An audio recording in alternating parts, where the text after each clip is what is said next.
très diverses. Sur le premier point, des stratégies générales, je crois que la leçon que nous tirons ensemble de la journée, je me permets de m'exprimer au nom de tous ceux qui m'entourent aussi, surtout après avoir effectivement entendu le témoignage de Marlise, qui était si bouleversant, c'est que d'une part, l'information est absolument primordiale et essentielle, et d'autre part, qu'il nous faut accroître l'effort d'accès partout, y compris en milieu, et en particulier en milieu rural, à l'information, l'éducation, le planning familial, et ce que nous appelons dans son ensemble, dans notre jargon, la santé sexuelle et de la reproduction. C'est seulement, d'une part, des personnes informées, et d'autre part, des femmes et des familles qui peuvent avoir accès au système de soins, qui seront à la base d'une réduction à venir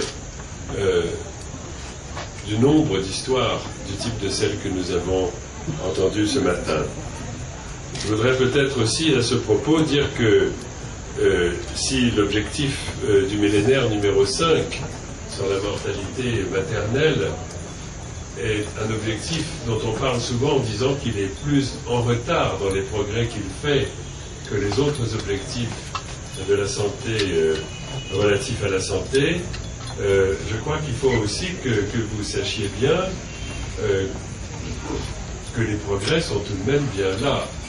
La mortalité maternelle en couche a diminué de 540 000 décès par an dans les années 80 à 340 000 décès par an en 2008. C'est donc une diminution importante. Je parle ici à l'échelle du monde et des pays en développement. Et comme vous le savez, en Afrique, d'un pays à l'autre,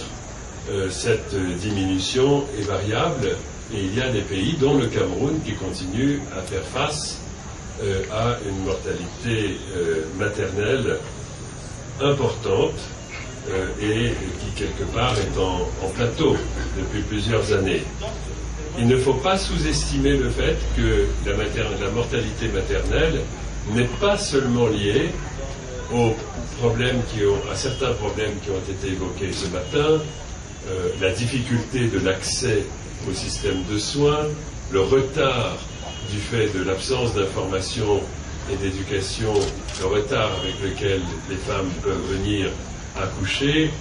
la difficulté, je l'ai dit, de l'accès à une structure encadrée de santé, mais que le VIH et le paludisme, qui sont si présents dans tant de pays d'Afrique, interfèrent aussi directement et indirectement avec la mortalité maternelle. Une étude qui est parue il y a un mois dans un grand journal médical, le Lancet, a montré qu'au moins 20% de la mortalité maternelle est directement liée au VIH. Et n'oublions pas que le VIH-Sida, à lui seul, représente 50% et un peu plus de 50% de la mortalité de toutes les femmes entre 15 et 49 ans en Afrique, et que bien sûr le paludisme est une maladie dont la mortalité est très associée à la mortalité infantile. 90% de la mortalité du paludisme est chez le petit enfant de moins de 5 ans. Donc vous voyez que ces problèmes sont tous intriqués. Mais pour répondre très directement à votre première question, premièrement, plus d'informations, et deuxièmement, un effort stratégique accru d'accès au système de santé à la périphérie et partout dans le pays. La deuxième question, en fait, je prends deux questions ensemble.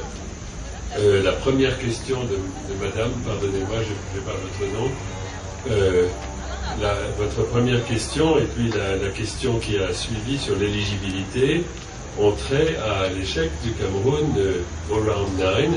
qui a lui-même suivi deux précédents échecs au